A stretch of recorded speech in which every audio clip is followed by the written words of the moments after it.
बिस्मिल्लाहिर्रहमानिर्रहीम। Programme inside the news और मैं हूं डॉक्टर सना गौरी। आज जो प्रोग्राम है उसमें 3 मौज़ूआत हैं जिस पे बड़ी इंपॉर्टेंट है। कोशिश करेंगे तीनों चीज़ों को, क्योंकि तीनों चीज़ें बड़ी इंपॉर्टेंट है और उस पर गुफ्तगू करना ज़रूरी है। एक तो सबसे पहले ये कि वोटर लिस्ट, वोटरों की तादाद का ऐलान कर दिया गया है कि एक्सपेक्टेड कितने हो सकते हैं और 25 तारीख तक कितने वोटर्स इस वक्त मौजूद हैं। तकरीबन इस वक्त मुल्क में रजिस्टर्ड वोटर्स की तादाद 12 करोड़ 69,80,000 से तजावुज़ कर जाएगी। और ये एक बड़ा इंपॉर्टेंट चीज़ है कि इसमें 45% जो वोटर है वो 35 साल का वोटर है। और 35 साल के वोटर का मतलब ये है कि वो शायद सियासी तौर पे सियासी आपका लैंडस्केप बदलने जा रहा है। ये एक इतनी इंपॉर्टेंट चीज़ है कि जिसको आगे भी वो लोग जो कि पॉलिटिकल वैक्यूम खड़ा करने की कोशिश करें उनको भी सोचना चाहिए कि अगर उसका यहाँ का पाकिस्तान का वोटर 68% तो आपकी पाकिस्तान की आबादी के नौजवान है, अगर 35 साल का वोटर आपके पास 45% मौजूद है तो आगे आपकी सियासत का रुख किस तरफ मुड़ने वाला है। दूसरा इंपॉर्टेंट चीज़ ये है कि 9 मई के वाक़यात में चेयरमैन PTI समेत जितने लोग थे जिन्होंने फसादात किए थे उन पे ये दफ़ा शामिल कर दी गई है बगावत की। और अगर चेयरमैन PTI वहाँ पे मौजूद नहीं भी थे तो शवाहिद ये कहते हैं कि उन्होंने बगावत पे उकसाया था। ये एक बड़ा इंपॉर्टेंट केस है। तीसरी चीज़ जो सामने आई है वो ये है कि जब भी इलेक्शंस होते हैं तो इलेक्शंस में अपने बयानिए को मजबूत करने के लिए सबसे पहले एहतसाब का नारा लगाया जाता है। और एहतसाब का नारा वो नारा है जब पाकिस्तान की आवाम परेशान होती है और वो महंगाई से अभी जिस हद तक परेशान है, उसके बाद अगर एहतसाब की बात की जाए तो जाहिर सी बात है उस तरफ आवाम का झुकाव होता है कि एहतसाब होगा तभी शायद मुल्क के हालात बेहतर हों। लेकिन इस वक्त एहतसाब का नारा नहीं लगाया गया, एहतसाब के हवाले से बात की गई है। कौन कर रहा है आप भी जानते हैं। और अभी इसकी नई डेवलपमेंट जो हुई है वो बड़ी मायने ख़ास यूँ है कि उनमें जिन लोगों के एहतसाब में नाम शामिल हुए हैं उनके खिलाफ कार्रवाई कैसे होगी। आगे इलेक्शंस भी होने वाले हैं। इसकी कुछ तफसील यूँ है कि नैब ने रजिस्ट्रार एहतसाब अदालत इस्लामाबाद को केसेस से मुतल्लिक़ ख़त लिख दिया है। और नाम किस किस के आ रहे हैं उसमें आसिफ अली जरदारी साहब का नाम आ रहा है, शाहिद खाकान अब्बासी साहब का नाम आ रहा है। और इसके अलावा नवाज शरीफ साहब है, मुराद अली शाह हैं, शाहिद खाकान अब्बासी समेत 81 केसेस ऐसे हैं जिसको बहाल कर दिया गया है। ये एक डेवलपमेंट है। और शायद ये ख़त लिखना तो अभी बात है, उससे पहले जो लोग एहतसाब के खिलाफ कार्रवाई कर रहे थे या सिर्फ एक नारा मनी एक्सचेंजर के खिलाफ लगाया गया था, उसमें ही ये हुआ कि आपके डॉलर रेट्स इतने कम हो गए और इतनी जल्दी जल्दी हमें नताइज सामने आ रहे हैं। महंगाई अपनी जगह है। उम्मीद यह है कि आगे जो सेटअप आएगा वो महंगाई को भी कम करेगा, जो जमहूरी सेटअप आएगा अगर इसी तरह से एहतसाब का अमल बिल्कुल फेयर हुआ। लेकिन इस वक्त ये सवाल ये पैदा होता है कि अगर इलेक्शंस होने वाले हैं और मुख्तलिफ पार्टीज जब अपनी इलेक्शंस कंपेन का आगाज़ करेंगी और उनके खिलाफ एहतसाब के केसेस भी उनके रहनुमाओं के खिलाफ चल रहे होंगे तो फिर किस तरह से मुमकिन है कि वो अपनी बात को आगे ला सकें। जबकि नवाज शरीफ साहब 21 अक्टूबर बहुत कहते हैं जी ग्रीन चिट मिल गई है, तो वाकई ऐसा लगता है ग्रीन चिट तो मिल गई। अगर ग्रीन चिट मिल गई है तो ग्रीन चिट के साथ आप ये नहीं कह सकते जो लोग कह रहे हैं ग्रीन चिट मिली कि एहतसाब के हवाले से नवाज शरीफ साहब का भी नाम आना, ये बड़ी मतलब मुज़ायका खेज़ बात है कि फिर आके ग्रीन चिट का सवाल क्या पैदा होता है। हो सकता है कि आगे पूरा मंजरनामा ही बदल जाए। तमाम मौज़ूआत पे बात करेंगे। मेरे साथ इसको मौजूद है मोहसिन काज़मी साहब से, प्रोग्राम में आपको वेलकम करते हैं। और हमें ज्वाइन करेंगे इसरार अब्बासी साहब तहरीक इंसाफ से और आसिफ बाजवा साहब मुस्लिम लीग नून से। सबसे पहले हम चलते हैं मोहसिन काज़मी साहब की तरफ। और मुल्क में जो इस वक्त वोटर्स की तादाद है मोहसिन काज़मी साहब 12 करोड़ 69,80,000 से तजावुज़ कर जाएगी 25 तारीख तक। ये अभी सामने आ रहा है। किस तरह से देखते हैं अगर 45% वोट 35 साल के फ़र्द का या उससे कम नौजवान का है, कैसे देखते हैं इस मामले को? बिस्मिल्लाहिर्रहमानिर्रहीम। बहुत शुक्रिया आपका। अच्छा देखिए, 2 करोड़ वोटर्स का इजाफा हुआ ना, तो हमारे ये पाकिस्तान वाहिद मुल्क है जहाँ पर यूथ पॉपुलेशन जो है वो 35 नहीं है, 45, 60 तक पहुँची हुई है। 68 है यूथ पॉपुलेशन, 68 है। 68 अच्छा, अब इस वक्त जो पिछला 2018 का इलेक्शन हुआ था उसमें भी और अब जो होने वाला इलेक्शन अगर हुआ अल्लाह ने चाहा तो उसमें भी सबसे बड़ा फैक्टर जो होगा वो यूथ का होगा। पहले भी यूथ का था। आज तक ये लोग इल्ज़ाम लगाते हैं कि जी वो पिछली दफ़ा जो हुकूमत आई है वो उनको ये लोग लाए, इस्टेब्लिशमेंट वाले लाए। अभी तक उनको खुल के उनका नाम लिया जाता है और हमसे छीनी गई है और इनको बिठाया गया किसी ने ये गौर नहीं किया कि इनको बिठाया नहीं, इनके वोटर्स में जो इजाफा हुआ है वो उसी यूथ का इजाफा हुआ था पिछली दफ़ा भी। आप रिकॉर्ड चेक करेंगे तो उससे आपको अंदाज़ा होगा। और ओवरसीज़ में तो समझ लिए कि 70 to 80% लोग जो हैं वो तैयार बैठे हुए हैं कि वक्त आएगा तो वो बताएंगे। तो मैं ये कहता हूँ कि पहली चीज़ तो ये कि जिस तरह आज ADB वालों ने, ये हमारे एशिया डेवलपमेंट बैंक वालों ने कहा है, अपनी आज रिपोर्ट पेश की है, तो उन्होंने उसमें जुमला कहा कि पाकिस्तान की मईशत के लिए बेहतर है कि इलेक्शन हो। आगाज़ वहीं से होगा जहाँ से इलेक्शन होंगे। वो भी ये जानते, पूरी दुनिया ये जानती है, IMF वाले भी जानते हैं, पूरा वर्ल्ड ये जानता है, हमारे सारे दोस्त ममालिक, अरब ममालिक जो हमें ऐड देते हैं, चाइना वाइना सब ये जानते हैं। अब सवाल ये उससे फरार क्यों अख्तियार किया जा रहा है, ये बात मेरी समझ से बाहर है। तो कम अज़ कम उससे फरार से बचने के लिए इतना तो आप ऐलान कर दें। आज कितने महीने हो गए, अभी तक इलेक्शन कमीशन ने सही मानों में डेट भी नहीं दिया। ये गैर यकीनी सूरत हाल जो है इस मुल्क को बहुत डैमेज कर रही है। बिल्कुल ऐसा ही है, गैर यकीनी सूरत हाल मुल्क को डैमेज करेगी। और जहाँ तक इलेक्शन कमीशन में डीलिमिटेशन का मामला है, बड़ा खुल के वो बात सामने आ गई कि डीलिमिटेशन वाले मामले को इतना तूल देना कोई ज़रूरी नहीं था। ये कोई उज़र नहीं था कि इलेक्शन को इतना तूल दिया जाता। बहरहाल जो इंपॉर्टेंट क्वेश्चन मुझे यही सवाल इसरार अब्बासी साहब से भी मैं करूँगी। इसरार अब्बासी साहब, तहरीक इंसाफ से आपका ताल्लुक है, मेरे साथ मौजूद है सर प्रोग्राम में, आपको वेलकम करते हैं। बहुत शुक्रिया जी। स्टूडियो में मुझे आवाज़ कम आ रही है। सर अब्बासी साहब, सबसे पहले आपसे बात करेंगे, इस साल जो इलेक्शन कमीशन की तरफ से लिस्ट जो जारी हुई है उसमें 45% वोट नौजवान का है। इस हवाले से नौजवानों की एक बड़ी तादाद की आपके साथ वाबस्तगी है और आपके साथ जो है वो वोटर है वो आपका, किस तरह से देखते हैं इस चीज़ को आप? बहुत शुक्रिया। देखिए, सबसे पहली चीज़ है सना, जो अभी स्टार्टर आपने किया, जो मेरे दोस्त स्टूडियो में बैठे उन्होंने जो बात की वो बिल्कुल ठीक बात थी कि पाकिस्तानी मैशियत की जो ज़बों हाली है वो बेहतर उसी सूरत में होगी जब एक फ्रेश गवर्नमेंट एक फ्रेश मैंडेट के साथ आएगी और वो नेगोशिएशन करने की बेहतर पोजीशन में होगी दुनिया के साथ, आलमी मालियाती इदारों के साथ और पड़ोसी ममालिक के साथ। जब तक मैं ये नहीं कह रहा कि इलेक्शन के नतीजे में हमारी गवर्नमेंट ही आएगी, जिसकी भी गवर्नमेंट आएगी उसको 5 साल का एक फ्रेश मैंडेट मिलेगा और उस फ्रेश मैंडेट की वजह से वो बेहतर पोजीशन में होगी मैशियत को रिस्ट्रक्चर करने में। अब आपने जो सवाल किया है, देखिए यूथ को सबसे पहले जो हाईलाइट किया गया था वो हम 2011 में हमने यूथ की बात की थी, जब दूसरी पॉलिटिकल पार्टीज यूथ को सीरियस ही नहीं लेती थी। उसके बाद आपको याद है कि उस वक्त की बात की गवर्नमेंट मुस्लिम लीग ने जो है वो लैपटॉप स्कीम शुरू की, बहुत सी और चीजें यूथ के लिए शुरू की।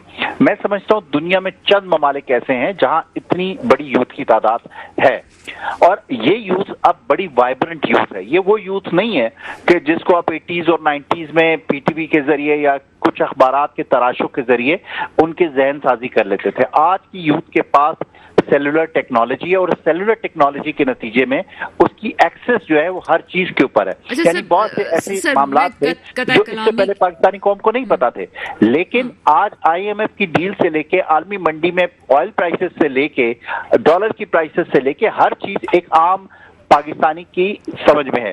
तो इस वजह से ये इलेक्शन पाकिस्तान की तारीख का सबसे इंपॉर्टेंट इलेक्शन है और इस इलेक्शन को अगर फ्री एंड फेयर करवा दिया गया तो मैं आपको यकीन दिलाता हूं कि पाकिस्तान जो है वो तरक्की की मनाजिल तय करेगा। लेकिन सर किस तरह से मामला बदलेंगे? आज की जो इत्तलात हैं वो फसादात की दफ़ा भी शामिल कर दी गई है चेयरमैन PTI के खिलाफ, और जो लोग इसमें 9 मई के वाक़यात में शामिल थे, और तफ्तीश ये कहती है कि बगावत में उकसाने में चेयरमैन PTI का हाथ भी था जबकि वो मौजूद नहीं थे।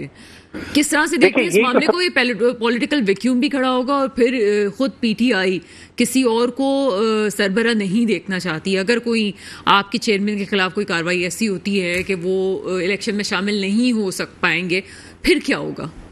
देखिए, सबसे पहली चीज तो मैं आपको बताऊं, मैं बहुत से दूसरे चैनल्स पे भी कह चुका हूं, आज आपके चैनल पे भी ये कह रहा हूं और आप ये क्लिप बड़ी संभाल के रखिएगा कि बवक्त जरूरत ये आपके काम आएगा।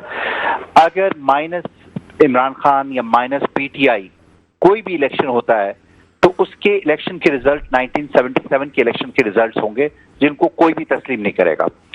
बेहतर तरीका यह है कि एक फ्री एंड फेयर इलेक्शन करवा दिया जाए जिसके नतीजे में अवाम की राय का एहतराम किया जाए, और ये वो यूथ का जो है टर्निंग पॉइंट है। मैं आपको फिर कहूं कि ये यूथ का जो वोटिंग रेशो है वो हमारे पिछले तमाम रिकॉर्ड तोड़ देगा, क्योंकि इससे पहले हमारा जो वोटिंग टर्नआउट था वो 40% मेरे ख्याल में हाईएस्ट जो था वो लास्ट 2018 में था, और उससे पहले 30s और 40s के दरमियान हमारा रेशो रहता था, जिसकी वजह से ट्रू रिप्रेजेंटेशन नहीं आती थी और 12 या 14% वोट लेके कोई भी मुल्क में हुक्मरानी कर लेता था। तो मैं ये समझता हूं कि अगर इस वक्त एक अवाम की बड़ी तादाद एक किसी पॉलिटिकल पार्टी या किसी पॉलिटिकल लीडरशिप के पीछे खड़ी होती है और वो वोट के जरिए उसको पावर में लाती है, तो फिर उसके पास वो अवामी ताकत होगी, न कि अमेरिका की ताकत, न इदारों की ताकत, बल्कि वो अवामी ताकत से जब आएगा तो वो अवामी फलाह बहबूद के मंसूबे शुरू कर सकेगा। आप ये कहना चाहते हैं कि अगर ये यूथ को पावर भी दी गई और हक इस्तेमाल करने के दिया गया और फेयर इलेक्शंस हो जाते हैं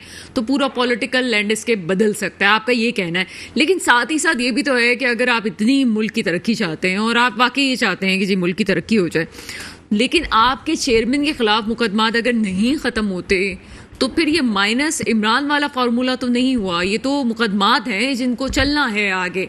तो किस तरह से फिर होगा सिलसिला मुल्क की बेहतरी का?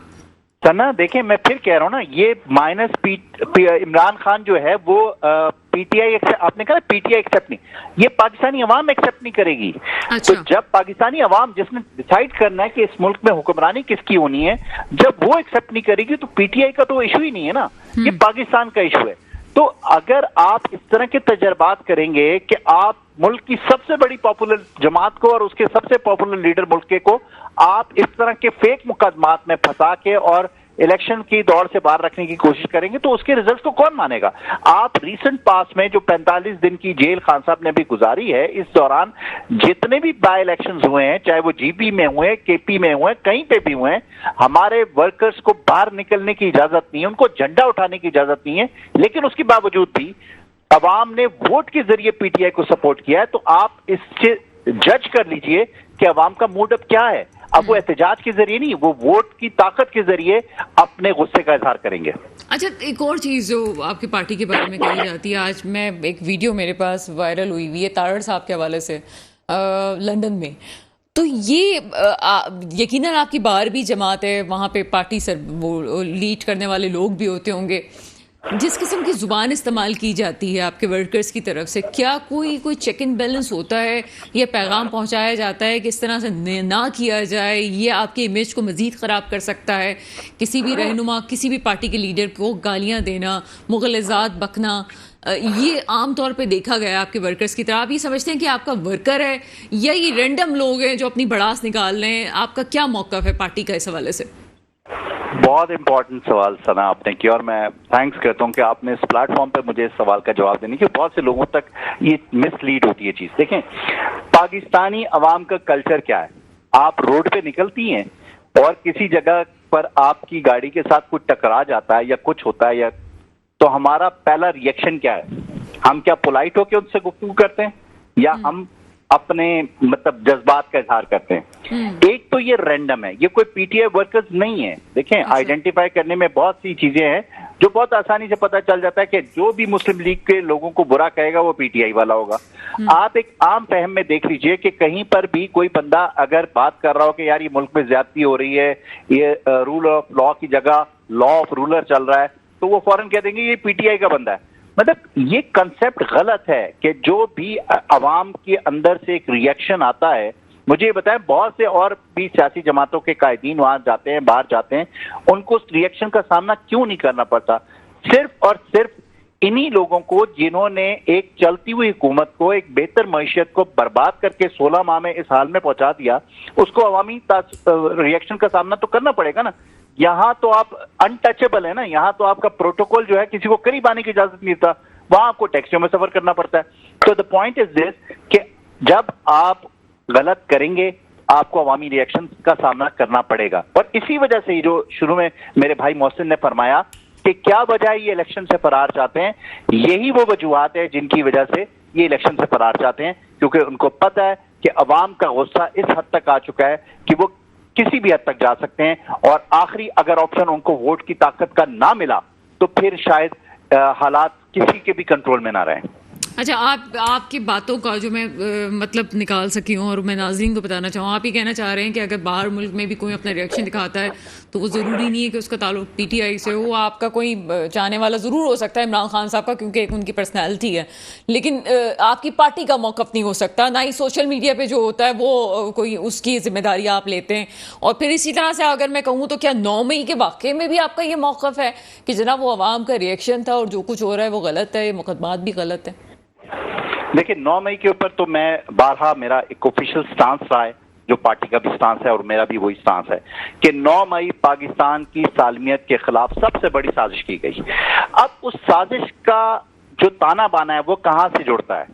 Late be a fair trial ना।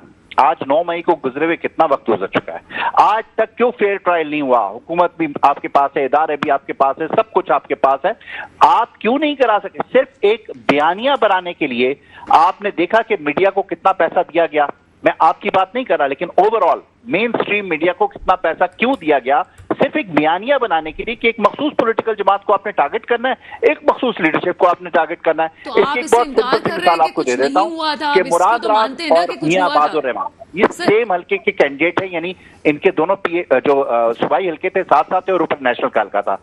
तो मुराद राज साहब पीटीआई छोड़ते हैं तो उन सारे इल्जामात से वो बरी जिम्मा हो जाते हैं, और इबादुर रहमान साहब पीटीआई का हिस्सा रहते हैं। सर, मुझे तो एक जुमले का जवाब दें आप।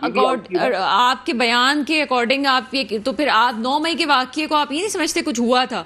गलत तो हुआ था ना, जिसने भी किया जो भी हुआ, एक वाकया मैं तो कहता था। हूं ना कि पाकिस्तान की सालमियत के खिलाफ सबसे बड़ी साजिश है, मैं तो खुल के कह रहा हूं, लेकिन उसकी अगर फेयर आप तहकीकात नहीं करेंगे तो ये मुल्क के लिए नुकसानदेह, ये पीटीआई के लिए नुकसानदेह नहीं है, ये पाकिस्तान के लिए नुकसानदेह है। ठीक है सर, आपका मौक़िफ़ हमारे पास आया। मेरे ख्याल है कि कुछ तशनगी रह गई है, मजीद अपने गेस्ट से बात करेंगे, लेकिन यहाँ वक्त ब्रेक का हुआ है, ब्रेक के बाद आते हैं।